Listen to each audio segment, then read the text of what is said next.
After weeks of heavy fighting, Iraqi elite forces made their final push into the city center of Fallujah. They've cleared the southern edge and advanced on.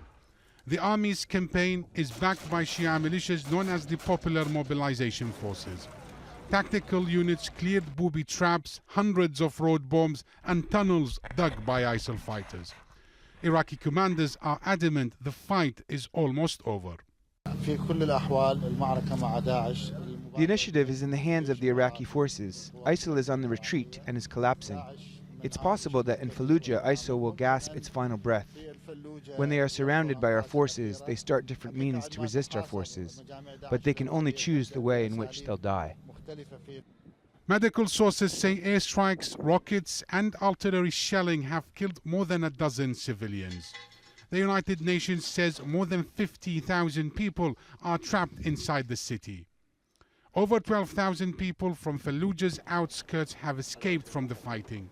But many of them accuse government troops and militias of abuse and sectarian reprisal attacks. They are suffering being away from their families and because of the torture they endured. What they told us of practices against them amounts to terrorism and crimes. Some saw their family members killed and buried in front of them. Men are separated from their families and held for security checks. Hundreds of them have gone missing.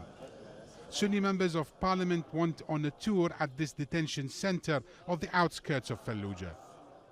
Some show the signs of what they've endured. Others are overwhelmed.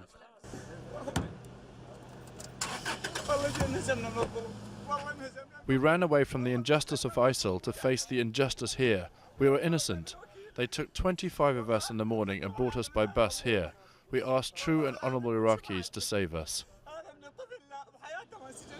The United Nations is warning that detention facilities like these lack basic services, including medicine and food. Anbar's police chief says more than 500 what he calls terror suspects have been arrested while trying to flee from Fallujah.